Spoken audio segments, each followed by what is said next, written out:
ẹ já máa kíra kú dédé àkókò yìí níbikíbi tí ẹ bá ti láǹfààní láti máa gbọ́ mi láti máa wò mí arélùmọ́ bí owó ọ̀rọ̀ ló tún dé tí ó tún so lówó ẹ̀ ní mọ̀sọ̀mọ̀sọ àkàndá ọ̀rọ̀ Awíkonko ló kọ mi àjáwó àrò Awíkonko á sọ̀rọ̀ lójú ọlọ́rọ̀ bọ́lọ́rọ̀ bá gbọ́ kí n bàbá ńlá bàbá ọlọ́rọ̀ ó ṣe fẹ́ni tó ẹ̀sẹ̀ ń gbọ́ mi fún ìgbà àkọ́kọ́ ẹni tó ẹ̀sẹ̀ ń rí mi fún ìgbà àkọ́kọ́ ẹni tó ẹ̀sẹ̀ ń wò mí fún ìgbà àkọ́kọ́ mo kí gbogbo yín nílé lóko lódò lẹ́yìn odi àná ọlọ́run alayò ní fi wálẹ̀ wàhálà àti ìdààmú bíi ti òwò kéré mọ́ kò ní dé sàkánì ilé tiwa lágbára ọlọ́run ṣé ẹ gbàgbé adájọ́ mọ́tàsí asọ̀rọ̀mọ́yẹ̀ bọ́ bá sọnù ẹ jẹ́ ká gbìyànjú àti wá wọn ó ti tó bí ọjọ́ méjì mẹ́ta kan tí mo ti mẹ́nu lé gbólóhùn kan wípé ọ̀pọ̀lọpọ̀ ọ̀tàn tí ń ti Ọ̀yọ́ jáde àwọn àgbàlagbà kan ni wọ́n wà behind ẹ̀ either directly or indirectly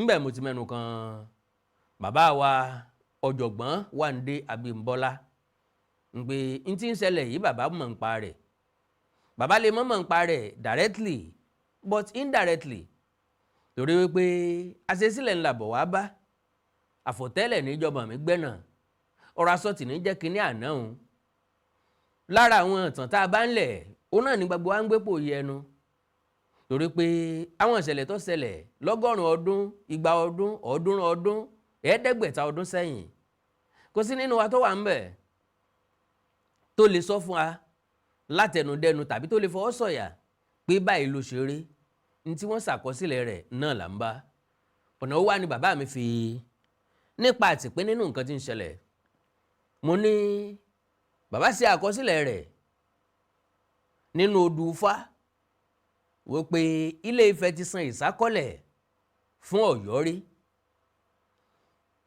ọba wo nílé Ifẹ̀ san ìsákọ́lẹ̀ fún àkọsílẹ̀ rẹ̀ wà wípé Àjàká ni Àjàká àjùwọ̀n dàda ẹ̀gbọ́n Ṣàngó Olúkòso àyàrànná mo wá ní ojú tèmi nìkan kọ́ ni yóò rí etí tèmi nìkan kọ́ ni yóò gbọ́ ìdí ni pé ó ti tó bí ọjọ́ bíi mélòó kan lọ́dún tó lọ ni bóyá ní oṣù kọkànlá àbí kejìlá ìkànnì àwọn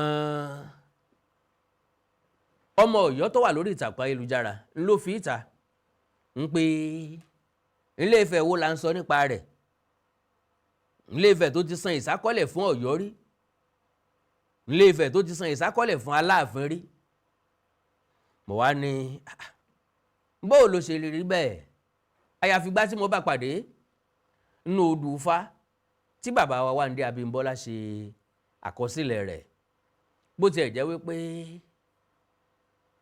ìtàn kan náà ń bẹ nínú odù Ifá tí bàbá sọ nípa rẹ̀ ìwádìí fi hàn wípé gbogbo ohun tí wọ́n ń pè lódù Ifá pátápátá tó ń pè ní Ifá pátápátá Ilé Ifẹ̀ ló ti bẹ̀rẹ̀ Ilé Ifẹ̀ náà lọ parí sí gbogbo ẹnikẹ́ni ìwádìí nípa Ifá ti Ilé Ifẹ̀ lọ parí sí tàbí gbogbo àgbékalẹ̀ lórí ọ̀rọ̀ Ifá lóòótọ́ láwọn ọ̀jọ̀gbọ́n aláwo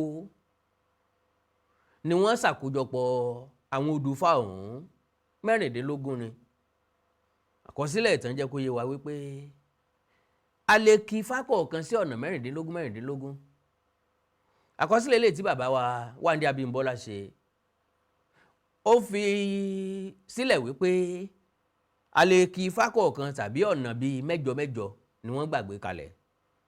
Having said that ó lámọ́fàfà èdè igi làábà ṣé lóòótọ́ ni ṣé kò ní jẹ́ kàyéfì fẹ́yìn náà ńgbà tán bá sọ wípé Ilé Ifẹ̀ san ìsákọ́lẹ̀ fún Ọ̀yọ́ rí Ilé Ifẹ̀ ìwo ńbo lọ̀yọ́ ọ̀hún wà sọ́yọ́ tó wà ní agbègbè Jẹ́bà lọ́nà Bọ̀gú nínú pé sóò náà ní Ilé Ifẹ̀ san ìsákọ́lẹ̀ fún láàrin ọjọ́ mélòó sọ́jọ́ mélòó torí pé bẹ́ẹ̀ bá fìdí ẹ̀ múlẹ̀ wípé Ọ̀rànmíyàn ló tẹ Ọ̀yọ́ dó immediate Aláàfin lẹ́yìn Ọ̀rànmíyàn torí Ọ̀rànmíyàn ọ̀gbádé lọ káwá sọ pálọ̀ Ọ̀rànmíyàn jẹ Aláàfin ọmọ rẹ̀ gẹ́gẹ́ bí àkọsílẹ̀ Àjàká ló tún jọba distance ìgbàwo sígbàwo làjàká jọba lẹ́yìn ọ̀rẹ̀yìn bàbá rẹ̀ tún wá padà jẹ Ọọ̀ni kẹfà bó ló ṣe wá rìn bàbá wa jẹ́ Ọọ̀ni kẹfà ọmọ tí wàá gbà sákọ́lẹ̀ lọ́wọ́ Ọ̀fẹ́ bó ló ṣe lọ so correlate àwọn kankan ń bẹ tó yẹ pé common sense ni ìyẹn ó béèrè lọ́wọ́ rẹ̀ pé só rí bẹ́ẹ̀ bó bá rí bẹ́ẹ̀ bó ló ṣe rí bẹ́ẹ̀ bí ó bá wá ní rí bẹ́ẹ̀ bó ni ò ṣe ní rí bẹ́ẹ̀ ẹ̀yin olólùfẹ́ Àkàndá Ọ̀rọ̀ Awikonko gbogbo ẹ̀yin olólùfẹ́ òótọ́ ẹ̀yin olólùfẹ́ òdodo gbogbo ẹ̀yin tẹ́ mọ̀ pé n ò ní mọ̀mú lómú pé bájà mi ò bá rí kò ní déédéé gbó bágbò mi ò bá rí kò ní déédéé kàn bí n ò bá rí òkodoro ọ̀rọ̀ gbámú n ò ní wá mú yín lọ́bọ̀ ẹ jájọ gbójú ayọ̀ sókè ìwé ọ̀nlélẹ̀ yìí àwọn ojú odù 16 ó nu nísàlẹ̀ ọ̀hún bàbá mi lọ́kọ bàbá wa Wándé Abímbọ́lá tí mo fi tọ̀wọ̀tọ̀wọ̀ dárúkọ torí tán bá ní kán mọ bíyàn bàbá ti sùúrù wa mọ́ mí wọ́n ti tọ̀ wá mọ́tọ̀ tipẹ́tipẹ́ odù fáwo ló gbé jáde òdí ni orí 4 òdí táwọn èèyàn lè rí báyìí ṣá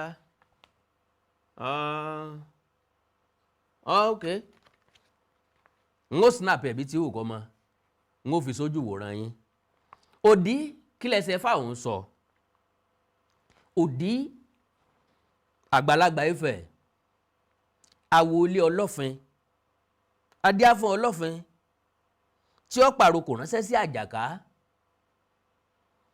nígbà tí àwọn ará Ifẹ̀ kò fẹ́ mú Àsìngbà lọ sí Ọ̀yọ́ mọ́ ta ní jásìngbà Omisin bí ẹrú nù so bí Ìwọ̀fà Àsìngbà ẹni tí ó máa sìn wọ́n títí wọ́n ní nífẹ̀ẹ́ máa ń fún wọn ńgbà tí àwọn ará Ifẹ̀ kò fẹ́ mú Àsìngbà lọ sí Ọ̀yọ́ mọ́ wọ́n wá lọ bá Òdí pé kó gba àwọn nímọ̀ràn Òdí ní kí wọ́n rú idù agbọ̀n 16 idù agbọ̀n 16 àti igba ẹrù igi kan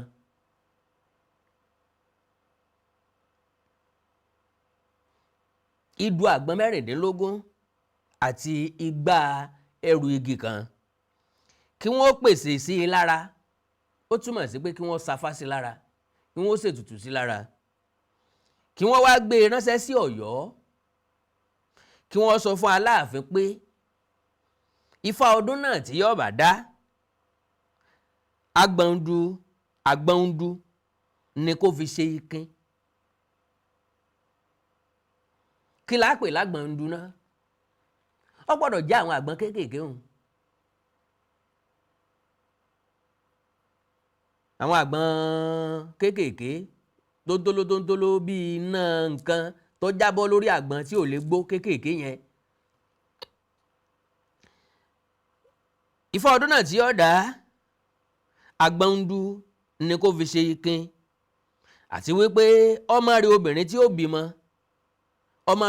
tí ó bímọ kó máa fi ẹrù igi náà yáná nígbà tí Aláàfin rí èyí ó pe Ọ̀sá pé kó wá túmọ̀ àrokò tí Ọlọ́fin pa ránṣẹ́ sí òun Ọ̀sá wá wí fún Àjàká pé àwọn ará Ifẹ̀ kò fẹ́ sin Àsìngbà mọ́ àti wípé àgbàlagbà awo kan ń bẹ ní ẹ̀gbẹ́ wọn láti ọjọ́ náà ní Àjàká ò ti yọ àwọn ará Ifẹ̀ lẹ́nu mọ́ fún ìsìngbà ijó làwọn ará Ifẹ̀ ń jó ayọ̀ ni wọ́n ń yọ̀ wọ́n ní òdí o àgbàlagbà Ifẹ̀ òdí o àgbàlagbà Ifẹ̀ ó ní ẹgbọ́ yìí o now bó bá jẹ́ pé lóòótọ́ nífẹ̀ẹ́ mú Àsìngbà lọ fún Ọ̀yọ́ bó ni wọ́n ṣe rìn ìbéèrè tí mo béèrè lẹ́ẹ̀kan ni pé láàrin ìgbà wo sígbà wo báwo ni bàbá wa Wándé Abímbọ́lá ṣe rò ó tán fi ṣàkọsílẹ̀ rẹ̀ kí ni ìtumọ̀ tí wọ́n fẹ́ mú jáde ńbẹ̀? sífá náà lọ sọ ńbo wọn ti dífá ọ̀hún sọ́yọ́ nìkan wọ́n ti dá àbí gbogbo àwọn onífá ni wọ́n mọ̀ ni wọ́n dá bẹ́ẹ̀? kí wá ní àrọ́bàtàn tó fìdí ẹ̀ múlẹ̀? Ọ̀ọ̀ni wo àbáwọn ará Ifẹ̀ wo ni wọ́n mú Àsìngbà lọ sí òde Ọ̀yọ́? kí ló gbé wọn lọ? ọkọ̀ ojú omi ni àbọ́kọ̀ ojú irin? kẹ̀kẹ́ ni àbí kẹ́tẹ́kẹ́tẹ́ àbẹ́sìn? ṣé wọn mọ̀ pé àwọn ni orírun ni? kí ló bà wọ́n lẹ́rù tí wọ́n fi mú Àsìngbà lọ sí òde Ọ̀yọ́? ìwádìí mi fi yé mi pé irọ́ ńláńlá ni bàbá wa gbé kalẹ̀ lórí eléyìí. èèyàn gbọ́dọ̀ sọ pé àgbàlagbà ń purọ́ o. irọ́ eléyìí irọ́ tó ṣe é já ni. àti pàápàá kí ni bàbá ò fi gbélé lẹ́sẹ̀? sẹ́fẹ̀ náà wọ́n ti rí ẹsẹ̀ fàyè. pélé Ifẹ̀ Sìngbà ó ń fi Àsìngbà sọwọ́ sí Ọ̀yọ́. sọ́yọ́ wa kó lè Ifẹ̀ lógun ni àbí wọ́n kàn ní kán mọ Másìngbà wá ta lọ̀yọ́ rán wá? ṣé wọn wá sọ f'Àjàká wípé Ilé Ifẹ̀ yìí o ilé baba ńlá baba rẹ ni o, kò yẹ kọ́ ọmọ gba ìsákọ́lẹ̀ lọ́wọ́ baba rẹ̀ tó bá jẹ́ pé lóòótọ́ ni? àwárẹ̀ èèyàn kankan tó pe Àjàká sí kọ̀rọ̀ tó pe sí baba. kí l'Àjàká ń ṣe lórí ọba tó fi jẹ́ pé Ilé Ifẹ̀ ní lóníkọ́mọ Másìngbà wá? ọ̀rọ̀ rẹ̀ ò gbogbo ẹ̀yin ọmọ káàárọ̀ oòjíire. ìwádìí mi náà ló tún débẹ̀. àwọn ọmọ Ọ̀yọ́ wọn sì tira wọn sí. ṣe mọ̀ wípé àáyá ni wọ́n lọ́kàn wọ́n máa ń ní lọ́kàn pé àwọn fẹ́ tójú ọmọ àwọn ṣe. wọ́n mọ̀ pé fífọ́ làwọn ń fọ́ torí pé tó bá parọ́ kan yóò nílò ẹgbẹ̀lẹ́gbẹ̀ irọ́ láti pa irọ́ tó pamọ́. ẹni tí ó sì sòótọ́ dirọ́ yóò jagun ẹnu, ẹni tí ó sọ̀rọ̀ dòótọ́ náà yóò jagun ẹnu. ọ̀rọ̀ rẹ̀ o ẹ jẹ́ n tọrọ ìṣẹ́jú kan kí n padà wá kí n tó wá sọ̀rọ̀ kéńkélé. ẹ ṣé pọ̀. mo kí gbogbo etí tó ń gbọ́ wa nílé, mo sì kí gbogbo ojú tó ń wò wá nílé pé ojú tẹ fi ń wò wá ò ní fọ́, etí tẹ sì fi ń gbọ́ wa ò ní di. orúkọ tèmi ni Godwin tí gbogbo ẹ̀yin èèyàn mọ̀ sí Ìyá Ìjẹ̀bú. gẹ́gẹ́ bí ẹ ṣe mọ̀ ní ìṣe wa wípé ìlera yín òun ló jẹ wá lógún. a tún ti dé bí a ṣe ń dé o. gbogbo ẹ̀yin tí ẹ ní ìṣòro tó jẹ́ pé ọkùnrin tó dàbí obìnrin nínú ilé, ọkùnrin tí ò lè ṣojúṣe pẹ̀lú ìyàwó ẹ̀, ẹ kàn sí iléeṣẹ́ Godwin. ẹ̀yin tó jẹ́ pé pépà lẹ máa ń kà lálálẹ́, ẹ má ka pépà bò, ẹ kàn sí wa. a ní pákéjì oríṣiríṣi fún yín, a ní 3-in-1, a ní 2-in-1 fẹ́yìn ọkùnrin tó lè jẹ́ kẹ́ tó máa jẹ́ kẹ́ ṣe bó ṣe yẹ kẹ́ ṣe.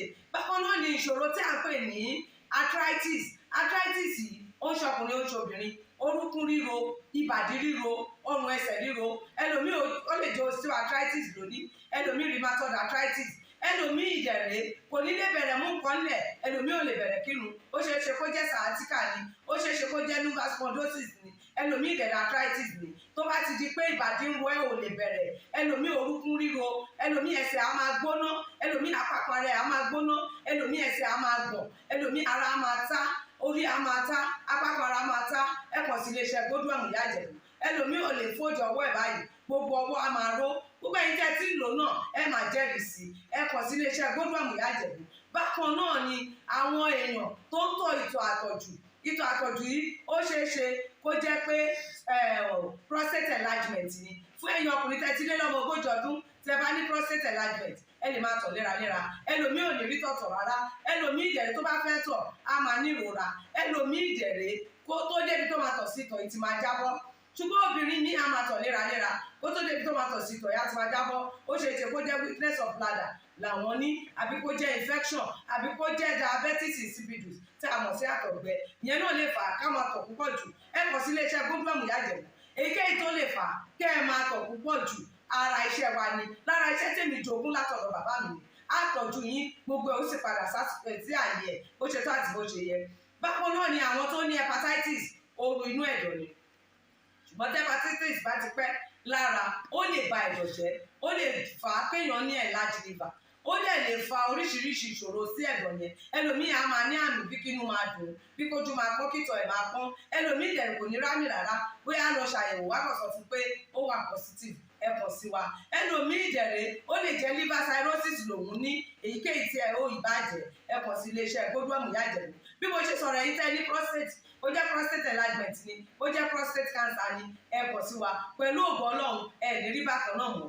Mo ti sọ fún yín gbogbo ìṣòro yòówù kẹ́ni ewé àti pòpọ́nbélé tí àwọn bàbá wa ń lò láyé àtijọ́ tá a ti gbé kalẹ̀ lọ́nà ìgbàlódé tó sì ṣe bẹbẹ lágbára, òun là ń lò fún ọmọdé àti àgbà. Ẹ kàn sí wa, ẹ ní kábàámọ̀ pẹ̀ ṣe bẹ́ẹ̀. Ẹ̀rọ ìbánisọ̀rọ̀ mi ni 080 330 34777 080 330 34777. Ẹ bá wà l'Amẹ́ríkà, kẹ́ ẹ wà ní Spain, kẹ́ ẹ wà ní UK, ibikíbi tí ẹ bá wà, ó jẹ́ Canada ni, ó lè jẹ́ Port Harcourt ni, ó jẹ́ Abuja ni, ibikíbi tí ẹ bá wà, ẹ kàn sí iléeṣẹ́ Godwin Ìyá Ìjẹ̀bú.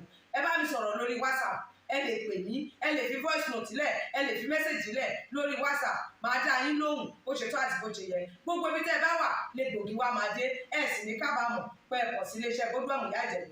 Ẹlòmíì apákan ara ẹ̀ á máa kú, kí ló fà tápákan ara fi ń kú? Ẹ kàn sí wa, ẹ máa mọ̀. Ẹlòmíì ọrùn àdédé máa stiff, ẹlòmíì àyà ló máa dùn, ẹlòmíì ẹ̀gbẹ́ ló máa dùn, ẹlòmíì á máa wúkọ́, ó lè wúkọ́ kókó ti wà lẹ́nu ẹ̀ tipẹ́tipẹ́ tí ò sì ní lọ. Ẹlòmíì ìjẹ̀rẹ̀ ó máa ní ìṣòro àti breathe in oxygen, breathe out carbon dioxide. Á wá máa ní ìṣòro, á máa ní kàtà gbogbo ìgbà. Kí ló ń fà? Ó ṣeéṣe kó jẹ́ asthma ni, ó ṣeéṣe kó jẹ́ bronchitis, ó dẹ̀ ṣeéṣe kó jẹ́ pneumonia cough ìwọ ní. Tó bá ti kàn sí wa, èyí tó bá jẹ́ nú ẹ̀ ló máa dìtámì irú egbògi tá a lè kẹ́ra láti lè ṣe wa.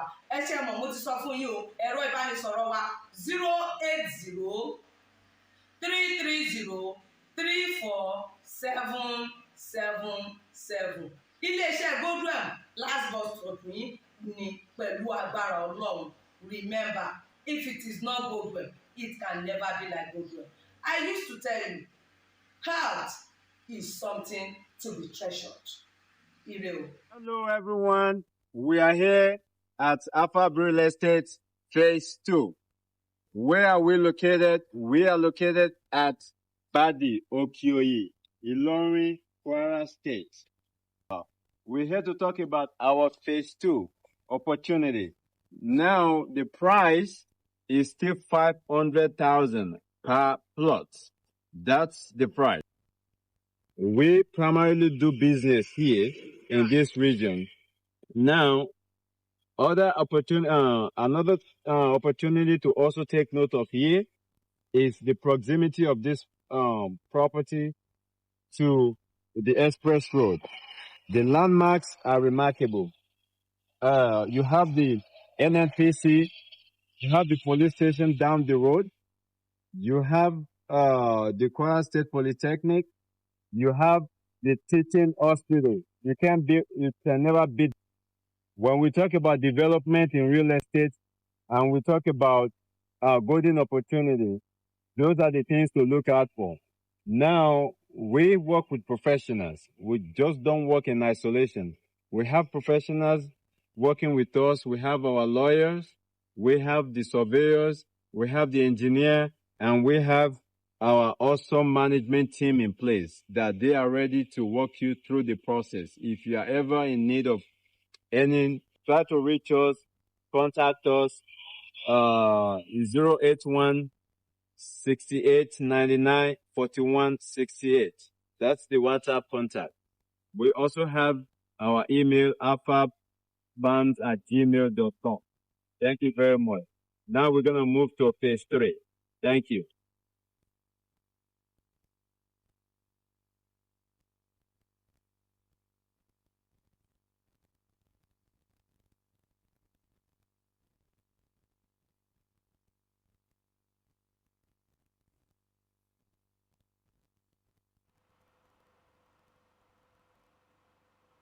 Ẹ káàbọ̀ padà.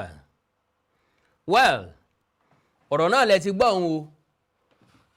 Bàbá wa Wándé Abímbọ́lá nínú ìwé wọn àwọn ojú odù 16 àwọn ojú odù 16 ní page 28 òdì ẹsẹ̀ kẹrin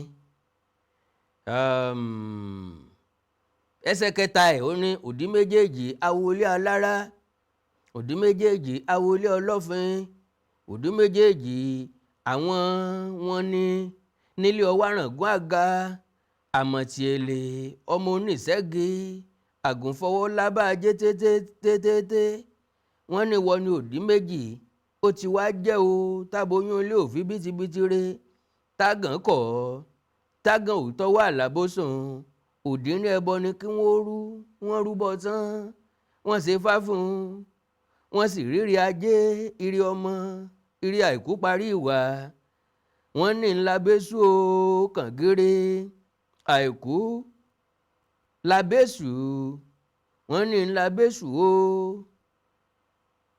àìkú kàngéré àìkú labẹ́sù o kàngéré ẹsẹ̀ kẹrin ẹ̀ ńlọ ní òdì àgbàlagbà Ifẹ̀ awolé ọlọ́fin adífá fún ọlọ́fin tí ó pàrókò ránṣẹ́ sí Àjàká ńgbà táwọn ará Ifẹ̀ kò fẹ́ mú àsìngbà lọ sí Ọ̀yọ́ mọ́ wọ́n wá lọ bá òdì pé kó gbà wọ́n nímọ̀ràn òdì ní kí wọ́n rú ìdù àgbọn 16 àti igba ẹrù igi kan kí wọ́n pèsè sí i lára kí wọ́n wá gbé ránṣẹ́ sí Ọ̀yọ́ kí wọ́n sọ fọ́lọ́fin pé ifá ọdún náà tí yóò dá àgbọ̀ndù ni kó fi ṣe kin àti wípé ọmọ rẹ̀ tó bímọ kó máa fi ẹrù igi ọ̀hún yáná ńgbà tá Aláàfin rí èyí ó pe Ọ̀sá pé kó wá túmọ̀ rẹ̀ àròkò tí Ọlọ́fin pa ránṣẹ́ sí òun Ọ̀sá wá wí fún Àjàká pé àwọn ará Ifẹ̀ kò fẹ́ sin àsìngbà mọ́ àti wípé àgbàlagbà awo kan níbẹ̀ ní ẹ̀gbẹ́ wọn látọjọ́ náà ní Àjàká ò ti yọ àwọn ará Ifẹ̀ lẹ́nu mọ́ fún àsìngbà ijó ni àwọn ará Ifẹ̀ ń jó ayọ̀ ni wọ́n ń yọ̀ wọ́n ní òdì o àgbàlagbà Ifẹ̀ òdì o àgbàlagbà Ifẹ̀ o kò sí wàhálà owó Ọlọ́run ràn gbogbo wa lọ́wọ́ o ṣé lóòótọ́ ńlẹ̀ Ifẹ̀ san ìsákọ́lẹ̀ fún Ọ̀yọ́ ṣé lóòótọ́ ni wọ́n ń fàsìngbà ránṣẹ́ lọ́dọọdún ẹ̀yin àgbàlagbà ká má sọ pé àgbàlagbà ń parọ́ o ọ̀rọ̀ ló délẹ̀ yìí o fún ẹ̀yin ọ̀jọ̀gbọ́n láti bá wa tú àánú Olódùmarè ò ní fẹ́ nìkan kan sílẹ̀ o ẹ like ẹ follow page mi lórí Facebook Awikonko TV ẹ subscribe sí YouTube channel mi Awikonko TV ẹ ní nǹkan pàtàkì tẹ́ fẹ́ ká jọ sọ ẹ já sọ lórí WhatsApp +234 904 851 9362 +234 904 851 9362. Èdè àti àṣà ilẹ̀ káàárọ̀ òjìrì òní wọmi o léèdè ilẹ̀ káàárọ̀ òjìrì òní dàrú ìlú ẹnìkọ̀ọ̀kan wa yóò tòrò mẹ́nẹ́mẹ́nẹ́ ajú àṣẹ o. Awikonko Development Fans Club ilé aláyọ̀ ilé wa. Awikonko Development Fans Club ilé aláyọ̀ ilé wa. Ẹgbẹ́ tó dúró fún ìdàgbàsókè àti tẹ̀síwájú èdè àṣà àtún àjogúnbá ilẹ̀ Yorùbá. Ẹgbẹ́ tó fẹ́ ìrẹ́pọ̀ gbogbo ọmọ Yorùbá tó tún gbé àṣà àti ṣe Yorùbá lárugẹ. Awikonko Development Fans Club ilé aláyọ̀ ilé wa. Awikonko Development Fans Club Worldwide ẹgbẹ́ tí kò rọ̀gbọ̀kú lé ìjọba, ẹgbẹ́ tó dúró fún ìdàgbàsókè àti ìtẹ̀síwájú èdè àṣà àtún àjogúnbá ilẹ̀ Yorùbá pẹ̀lú àtìlẹ́yìn gbajúgbajà pèdèpèdè ní àkàndá ọ̀rọ̀ Awikonko, ẹgbẹ́ tó ń fẹ́ ìrẹ́pọ̀ gbogbo ọmọ Yorùbá, ẹgbẹ́ tó ń gbé àṣà àti ṣe Yorùbá lárugẹ, ẹgbẹ́ tó dúró láti ṣàtìlẹ́yìn tó gbọngbọ́n fún àkàndá ọ̀rọ̀ Awikonko àti àwọn ètò rẹ̀ káàkiri àgbáyé. Àǹfààní wà láti darapọ̀ mọ́ wa. Ẹ bá wa sọ̀rọ̀ lórí WhatsApp nìkan, ẹ lè pè wá, ẹ lè send text message tàbí voice note pẹ̀lú àwọn nọ́mbà wọ̀nyí +234 8053270136 tàbí ààrẹ ẹgbẹ́ Adéolú Adékọ́lá lórí +17048912729. Awikonko Development Fans Club Worldwide ilé aláyọ̀ nílé wa.